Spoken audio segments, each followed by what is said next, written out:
আমি দেখতে সুন্দর নই, কিন্তু আমি আমার অন্তরের সৌন্দর্য দিয়ে কারো জীবনে আনন্দ এনে দিতে পারি, যা তার প্রয়োজন। আমাকে দেখতে কেমন তার উপর আপনার সৌন্দর্য নির্ভর করে না। আপনি অন্তর থেকে কতটা সুন্দর তার উপরেই আপনার সৌন্দর্য নির্ভর করে।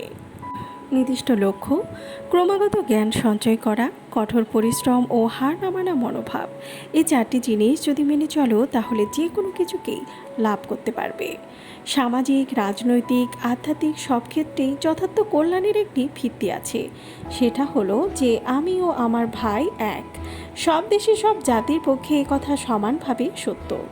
মেঘ সকল ক্ষেতের উপর সমানভাবে বর্ষণ করে, কিন্তু যে ক্ষেত উপযুক্তভাবে কর্ষিত তাতেই ভালো ফসল হয়।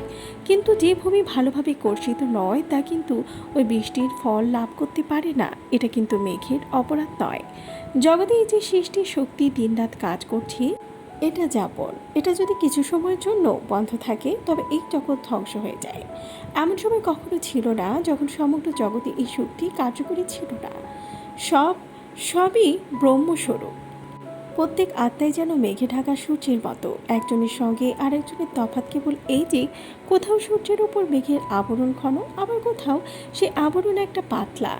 জীবন দ্রুত গতিতে চলে যায়, শক্তি লোপ পেয়ে যায়, কিন্তু প্রভু চিরদিন থাকেন, প্রেম চিরদিনই থাকে। দেশে কি মানুষ আছে ও শ্মশানপুরী? যদি নিম্ন শ্রেণীদের শিক্ষা দিতে পারো তবে উপায় হতে পারে। জ্ঞান বলের চেয়ে বড় বল আর কি আছে? বিদ্যা শেখাতে পারো। বড় মানুষেরা কোন কালে কোন দেশে কার কি উপকার করেছে। সকল দেশেই বড় বড় কাজ গরিবেরা করে। আমাদের নিম্ন শ্রেণীর জন্য কর্তব্য এই যে তাদেরকে শিক্ষা প্রদান করা এবং তাদের শেষ হয়ে যাওয়া ব্যক্তিত্ববোধ জাগিয়ে তোলা। আমাদের এখন ঘুমাবার সময় নয়, আমাদের সকলেরই এখন কঠোর পরিশ্রম করতে হবে। আমাদের কার্যকলাপের ওপরই ভারতের ভবিষ্যৎ নির্ভর করছে। ওই দেখো, ভারত মাতা ধীরে ধীরে চোখ মেলেছেন। তিনি কিছু সময়ের জন্য নিদ্রিতা ছিলেন মাত্র। ওঠো, তাকে জাগাও, আর নতুন জাগরণে নতুন প্রাণে পূর্বাপেক্ষা অধিক গৌরবমণ্ডিতা করে ভক্তিভাবে তাকে তার শাশ্বত সিংহাসনে প্রতিষ্ঠিত করো।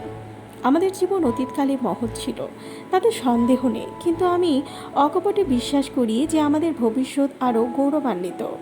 উদ্দেশ্য অনেক আছে, কিন্তু উপায় নেই।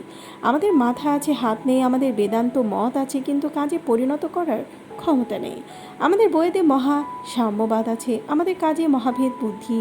মহা নিঃস্বার্থ নিষ্কাম কর্ম ভারতেই প্রচারিত হয়েছে, কিন্তু কাজে আমরা অত্যন্ত নির্দয়, অত্যন্ত হৃদয়হীন। নিজের মাংসপিণ্ড শরীর ছাড়া কি অন্য কিছু ভাবতেই পারি না। বীরের মতো এগিয়ে চলুন। একদিনে বা এক বছরে সফলতা আশা করবেন না। সবসময় শ্রেষ্ঠ আদর্শকে ধরে থাকুন।